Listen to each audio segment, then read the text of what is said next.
quebrar a primeira regra do Clube da Luta e vou falar tudo sobre ele.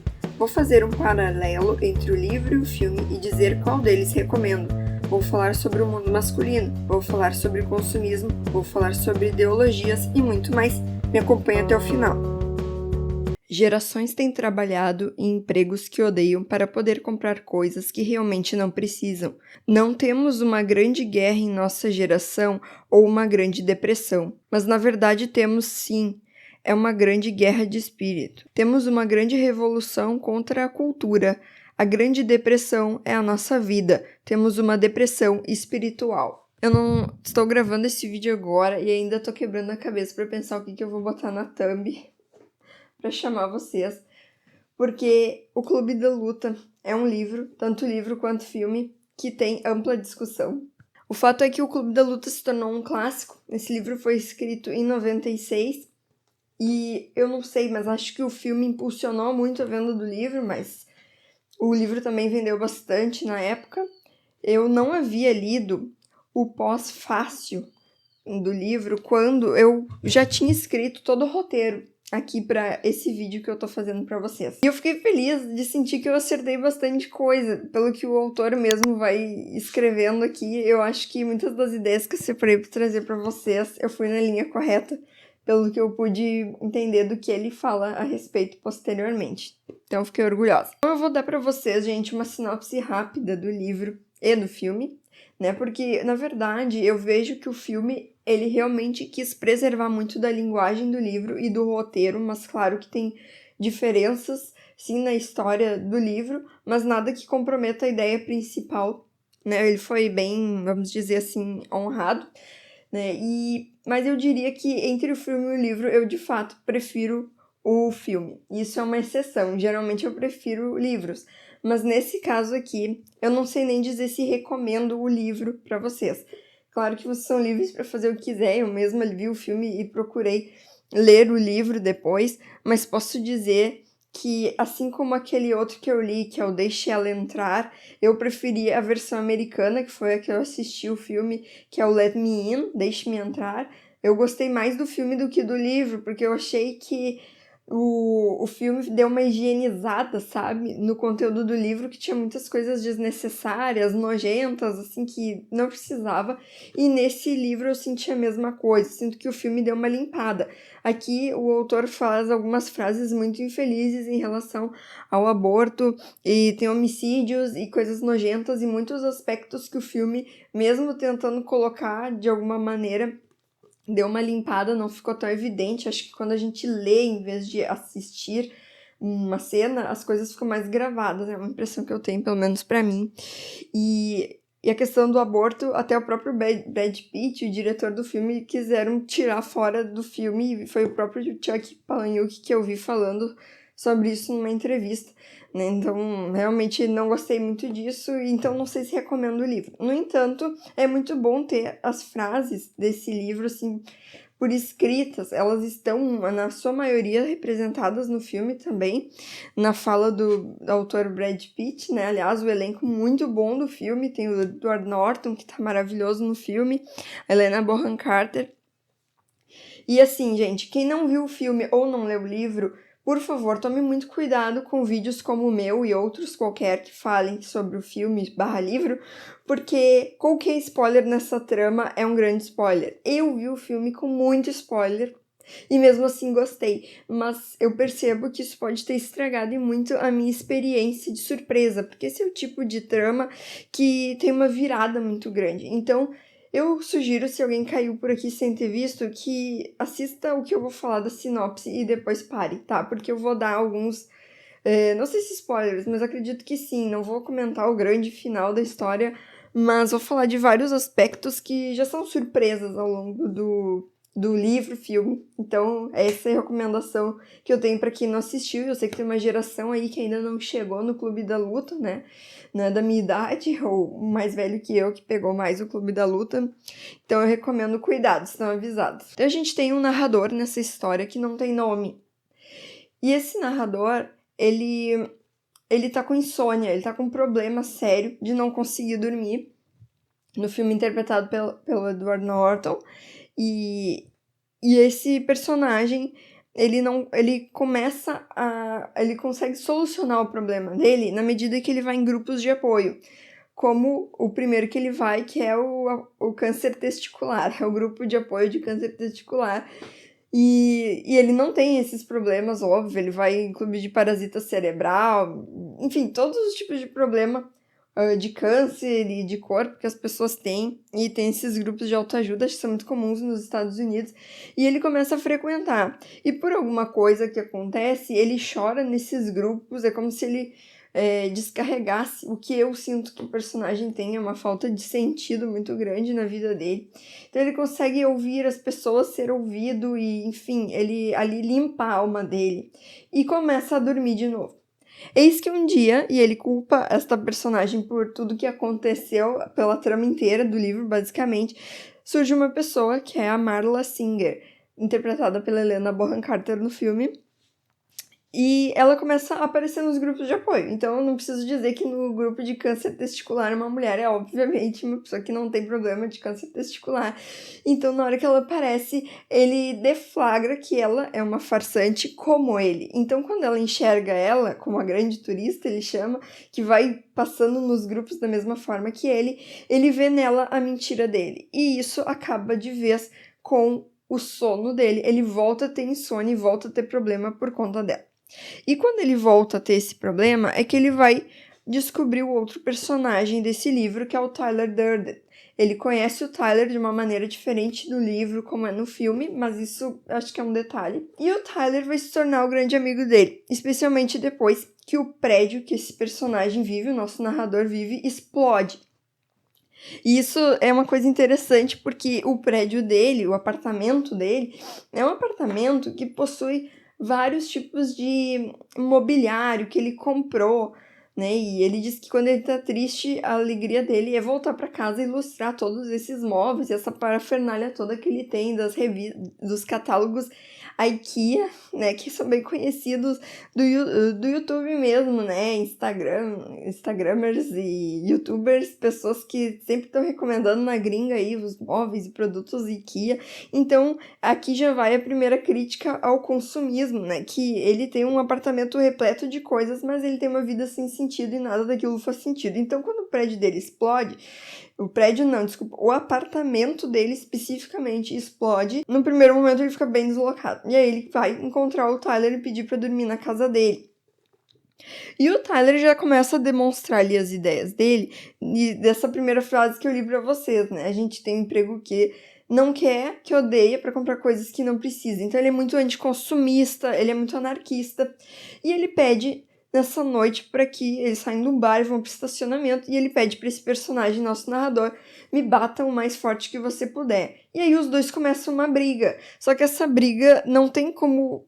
não começa por desentendimento, ela simplesmente acontece porque eles querem, e a partir daí eles acabam encontrando outras pessoas que querem lutar também, simplesmente brigar por brigar, e aí o Tyler forma o Clube da Luta. E o Clube da Luta tem algumas regras, como eu vou ilustrar para vocês. Welcome to Fight Club. The first rule of Fight Club is, you do not talk about Fight Club. The second rule of Fight Club is, you do not talk about Fight Club. A primeira regra do Clube da Luta, que eu estou quebrando hoje, porque estou falando muito do Clube da Luta, é não se fala sobre o clube, você não fala sobre o Clube da Luta. E a segunda regra do Clube da Luta é que não se fala sobre o Clube da Luta. E as outras regras são regras de briga. Lendo aqui no final, já dando um spoiler para vocês, a ideia do autor era mais sobre as regras do que o clube em si. Bem, gente, eu acho que esse é o resumo do Clube da Luta. Posso dizer que, ainda antes de dizer para vocês que não querem spoiler nem nada, antes de vocês irem embora, digo que a ideia do Clube da Luta me parece como algo libertador na vida do nosso personagem principal, e não só dele, mas de todos os outros participantes do Clube da Luta. Eles vão como que expurgar, assim, né? Vão ter um momento, um lugar onde eles são quem eles são, onde eles fogem das regras cotidianas da sociedade. Ali eles têm uma espécie de libertação, né? Então eu acho que tem alguma coisa a ver com esses grupos de apoio que ele traça paralelos com a religião, essa ideia de se libertar do mundo, das suas amarras, tanto que essa primeira frase que eu li para vocês aqui do livro, ela é bem impactante no sentido de que há uma crítica social ao nosso mundo, mas assim, com muita ironia mesmo. Ele não parece um cara que se leva a sério. O cara, eu digo o autor do livro, Chuck, ele não tá querendo contar uma história séria nem fazer uma discussão séria, né? Ele tá levantando várias questões que a gente para e pensa sobre o nosso mundo hoje, mas só muito mais irônico do que realmente querendo fazer alguma crítica construtiva, nada desse tipo, tá? Fica a minha recomendação. E os outros que seguem comigo, vamos para discussões que eu extraio desse livro. A primeira coisa que eu sinto que o Clube da Luta trata é sobre masculinidade. Eu acho que assim, a gente vive num mundo hoje, aí vai o meu comentário, mas eu sinto sim que que permeia um pouco isso aqui dentro, em que a mulher tá em alta, né, as discussões, né, eu me lembro assim até que foi discussão aí da última prova do Enem, a tal da invisibilidade da mulher, mas eu me pergunto onde está a invisibilidade quando só se fala nesse assunto, né, então da libertação da mulher, do feminismo, e aqui, em 96, isso já tava em alta, na verdade, e aqui ele tá falando do masculino, ele tá falando do universo masculino, tá, claro que como eu falei, é cheio de ironia, talvez muitos estereótipos, nada sério, mas ele tá, assim, discutindo a masculinidade. E assim, ó, eu vou falar um pouco sobre a visão de homem e talvez o papel da mulher nesse mundo do homem que está bem discutido aqui, página 58. Capítulo 6 é quase um resumo da ideia toda do Clube da Luta, porque foi o conto inicial, né, a história curta que o Chuck havia escrito antes de escrever o livro inteiro. O que você vê no Clube da Luta é uma geração de homens criado por mulheres. Aí lá adiante o personagem diz assim: ele pegava conselhos com o pai dele, né? Ele perguntou o que o pai queria que ele fizesse e diz: se forma na faculdade. Aí ele se forma e pergunta pro pai dele: tá, e agora? Aí ele diz: arranja emprego. Aí ele arranja emprego e pergunta pro pai dele: tá, e agora? Não sei, se casa. Chega na seguinte conclusão: eu sou um garoto de 30 anos e fico pensando se outra mulher é a mesma resposta que preciso. Então, assim, eu sinto que quando ele fala isso, né, e no filme também essa cena tá representada, o Brad Pitt que fala isso. Os homens criados por mulheres, né, e muitas vezes aqui ele vai falar da falta do pai, né, de uma geração de homens que talvez não tenham pai, isso é uma discussão que eu já vou entrar daqui a pouco, a ausência paterna, mas que talvez tenham sido criados apenas pela mãe. E então ele tá falando que o Clube da Luta, essa coisa da luta, essa coisa de se provar homem, de lutar, de agir, de ser, vamos dizer, de se provar mesmo forte, de se gastar, de agir, é uma coisa muito masculina e por isso o Clube da Luta, ele era mais para homens. E talvez essa geração criada por mulheres teria sido estragada. Claro que isso é bem impopular, não é com certeza uma opinião da moda sobre o papel da mulher, mas eu acho que a gente pode encontrar algum respaldo, sim, filosófico aqui. Para isso eu vou usar esse livro que já tem vídeo no canal, que é o 12 Regras de Vida, do Jordan Peterson. Ele tem uma regra aqui que é interessante. Falando em regras, né? Regras do Clube da Luta e um livro de regras. A regra número 11 é: não incomode as crianças quando estão andando de skate. Ele tá falando dos meninos, dos homens especificamente, né? Por essa razão, por gostar de risco, algumas pessoas mais do que outras. Se super protegidos, fracassamos quando algo perigoso, inesperado ou repleto de oportunidades surge de repente, como inevitavelmente acontecerá. Então ele está falando aqui justamente sobre os pais, mas ele fala muito aqui sobre a mãe, já que ele é um psicanalista, né? O Jordan Peterson fala muito dessa relação mãe-filho, pai-filha, né? Então ele fala assim que as mães têm estragado os filhos na hora que cortam as brincadeiras, as tentativas de correr riscos, os pais superprotetores que ficam em cima dos filhos e particularmente mais dos meninos, ele está se referindo aqui, né, dos rapazes, na hora que eles estão querendo correr riscos na infância e aqueles adultos super protetores ao redor não deixam aquela criança se exercer em certos riscos. E, gente, vamos combinar que isso é uma realidade? Esses tempos eu estava na pracinha ali com meu filho e vi um menino brincando. Eu não sei se aquelas duas pessoas eram pais, avós, enfim, mas eu acho que eram os pais. E eles ficavam o tempo inteiro amedrontando o menino, dizendo assim, cuidado fulano, tu pode cair. E ele tava no balanço, ele não tava fazendo nada demais.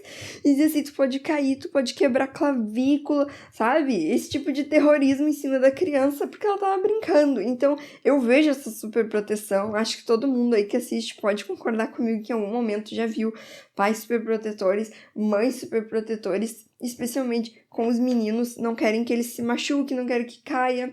Eu acabo me lembrando da minha juventude, da minha infância nos anos 90, talvez alguém aí lembre também, que a gente brincava na rua até tarde, jogava futebol.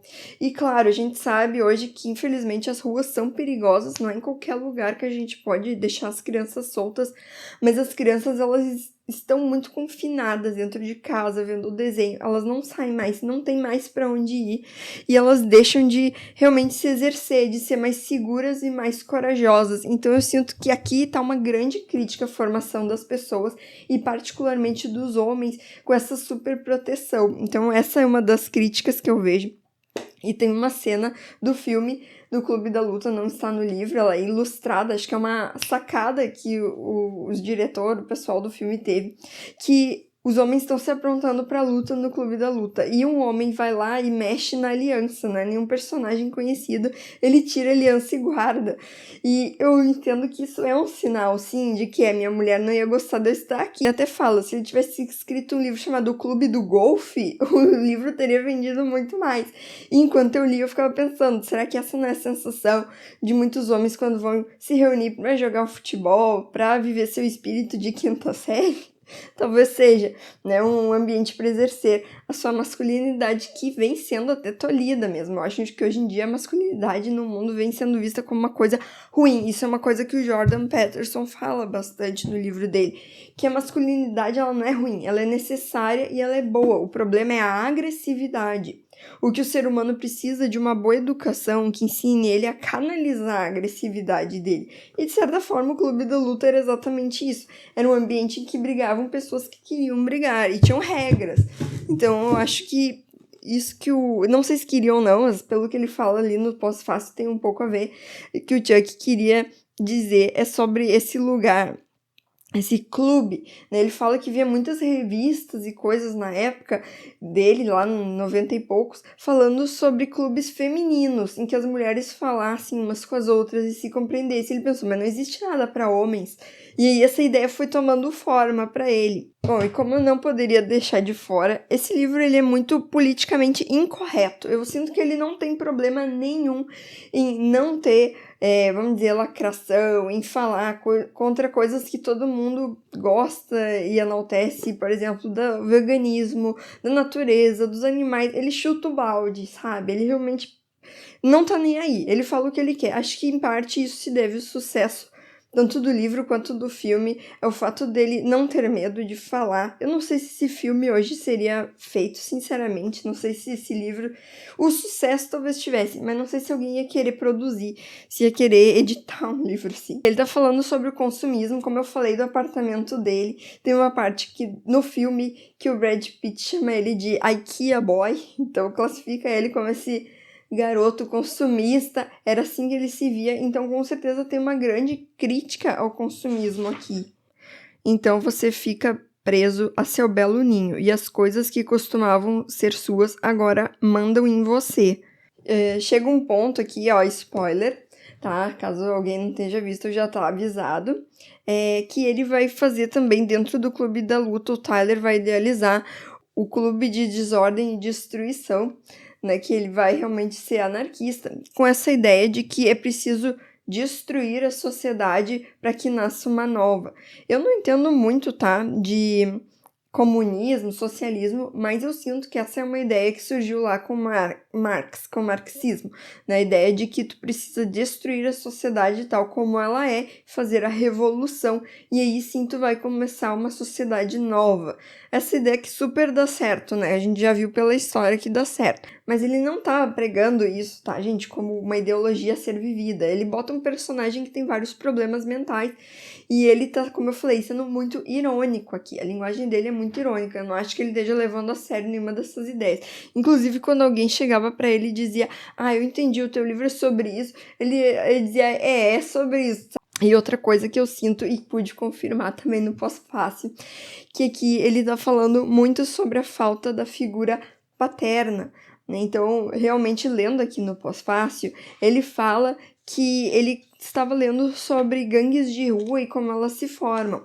E diz que muitos rapazes formam gangues de rua, e aqui talvez a gente poderia falar das organizações na favela, o crime organizado, por falta de uma figura paterna. E esses grupos criam regras, criam disciplinas e premiações extremamente assim como talvez fosse num exército. Essa falta de disciplina, parece que eles tentam viver de alguma forma nesses clubes, nessas organizações de rua, nessas gangues. Então, de certa forma, eu sinto que ele quis ilustrar isso aqui também, porque o personagem principal foi abandonado pelo pai e a família foi abandonada quando ele ainda era pequeno, por isso eu acho essa coisa de criados pela mãe, no sentido de muitos pais que abandonaram as suas famílias. E ele também dá uma falta muito grande. Para quem vê o filme, mais spoiler, sabe que existe essa relação, esse triângulo amoroso, sim, tem triângulo amoroso nessa história. A gente sente que o personagem principal tá com ciúme da Marla, que ele gosta da Marla, mas a Marla está com o Tyler. E quando a gente lê no livro, fica bem claro que é o contrário, que o personagem aqui, ele gosta da amizade com o Tyler, mas o Tyler, ele está com a Marla. Então ele sente ciúme do Tyler, por conta também dessa falta que ele dá de um homem, de um pai, dessa amizade de um amigo. Ele chega a protestar assim: isso sempre acontece, eu perco algum amigo porque ele se casa ou arranja uma namorada. Então ele dá muita falta da figura masculina na vida dele. E inclusive com o chefe dele. Ele em alguns momentos diz que tem raiva do chefe, mas hora ele diz assim: mas até que eu gostava do meu chefe, até que eu gosto do meu chefe. E ele diz com todas as letras que entende que a figura do chefe dele é uma representação do pai. E ele até, o Tyler, tem uma frase que diz: você é caucasiano, católico e vive na América, a sua figura de Deus é a sua figura paterna. Então ele fala muito sobre isso, sobre essa figura paterna e a ausência dela. Digo que foi um livro que não gostei muito do livro, o filme eu gosto muito, mas ainda assim eu acho que ele tem algumas ironias aqui que são sensacionais, especialmente em relação ao nosso mundo. Quando ele fala dessa guerra cultural que a gente vive, eu não poderia concordar mais, né? Irônico ou não, eu sinto que ele está falando uma verdade aqui para nós. Hoje, a nossa geração, claro, existem guerras no mundo, mas quando ele está falando aqui do Ocidente, a gente não enfrenta guerras de bombardeio, né, de tiroteio, os homens não são mais recrutados, mas isso não significa que a gente não vive uma guerra cultural e espiritual, como ele chamou aqui. É uma guerra em que a gente enfrenta outros tipos de coisa. É a alma do ser humano sem sentido, como o nosso personagem aqui estava, perdido no mundo consumista, no mundo que valoriza o dinheiro, que valoriza apenas essas coisas materiais, e ele tenta fugir disso a todo custo. O Clube da Luta é uma forma dele voltar às suas raízes, à sua essência de homem, e deixar de lado todos esses padrões que o mundo moderno tem bombardeado para cima de nós. Por isso, uma luta cultural e espiritual. Nesse sentido, eu achei o livro realmente sensacional. Mas só nesse sentido. Tem outras coisas aqui que eu dispensaria de bom grado. Agora eu gostaria muito de saber de vocês o que vocês acham do Clube da Luta. Se vocês já leram o livro, se vocês viram o filme, o que vocês acharam, que conclusões vocês tiram. Eu estou muito ansiosa para saber o que vocês têm a dizer. Eu estou deixando o link da Amazon com este livro do Clube da Luta que eu falei e também com outra referência que eu fiz, que é As 12 Regras para a Vida do Jordan Peterson. Lembrando que comprando pelo meu link, vocês não pagam nada mais e ainda me ajudam o canal a crescer. Então é isso, gente. Até o próximo vídeo.